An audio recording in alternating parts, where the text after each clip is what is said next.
This is Three Talk. Today we're discussing the beauty queen dream. Please welcome well-known Miss South African businesswoman Kerishnie Naiker. Did you always have that dream that you wanted because you knew that you were beautiful? I'm sure.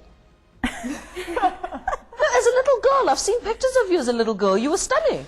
Thank you very much. No, I didn't always know that I was beautiful. As a matter of fact, because academics preceded looks and beauty, I was scorned at school, to be perfectly honest. You would?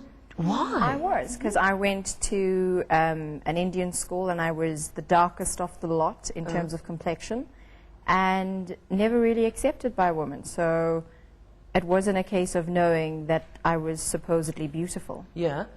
But so you never had this thing that you wanted to be a Miss South Africa ultimately? Very much so. But it wasn't a case of being beautiful. It wasn't about physical attributes. It was more the title and what it stood for and the prestige or the supposed prestige attached to it. That you watch this pageant on TV and you aspire towards it. Yeah. More so when you're active about being disadvantaged in whatever way. It was more a case of trying to put Indian women forward. Yeah. And allowing them to have a place on the national map. Uh-huh.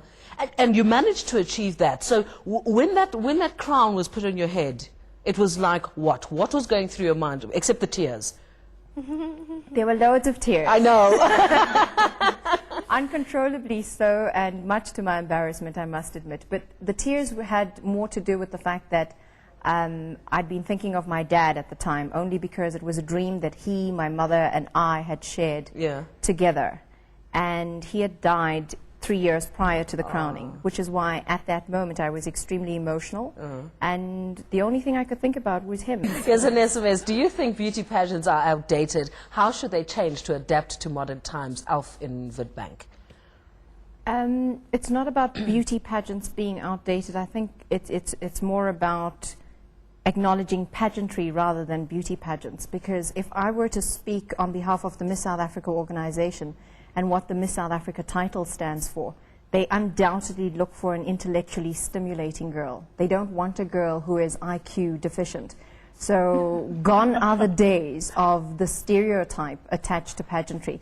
In terms, and speaking just specifically for the Miss South Africa title, which is the only one I know, it really is about looks and brains. They want the full-on package. They want a woman who's able to hold her own, one who can liaise with heads of state, one who can look at the other extreme of life. When it means dealing with AIDS orphans, you must be able to be extremely accommodating, exactly what South Africa stands for in terms of its multicultural, diverse community that it has. She has to be this woman who is head above board, you know, pretty grounded, and who's able to liaise with all of them. Okay, let's get an SMS. I'm 13 years old. This is my dream. How can I start preparing for Miss South Africa now, Mpo in Soweto? Without sidelining her dreams altogether, I don't necessarily encourage somebody to get involved in beauty pageants at the age of 13.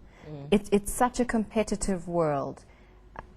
To groom somebody at the age of 13, to let them grow up with the perception that vanity is your survival kit, that's not on. I don't think so. If it were my child, I wouldn't allow it. I think it's about prioritizing. It's about focusing on all your dreams and goals. It's about attaining your goals. If you want to be involved in academia, so be it. If you want to be a professional athlete, so be it. It's about bringing your talents to the fore, focusing on those talents and making the absolute best of it that you can. And when the time is ripe and it's okay for you to enter Miss South Africa, then by all means do so. And if it means grooming yourself the year prior, then go for it. But to go for Miss South Africa at the age of 13, which is something that's 7 or 8 years away. I mean, there's Miss South Africa, well, Miss Teen South Africa or Miss South Africa Teen way before that. SMS, are there a lot of catfights between the girls during the competition, Lucy? Oh, you've got to be honest with me, please. Are there? Oh dear. Well, you were Miss South Africa then, so if you say anything now, you just don't mention names. No, of course not. It's just, let me just say this. It was a huge wake-up call for me, having worked 7 days a week in hospital and retail pharmacy, not having a moment to myself. to suddenly be thrown into an industry which is so plastic, extremely competitive, where women do sincerely within this industry, and forgive me for the generalization, but they honestly believe that they won't survive without physical attributes. They really don't. Vanity is truly a survival kit for them. So when it's something that they're so passionate about, yes, you could find yourself in an embarrassing situation, I suppose.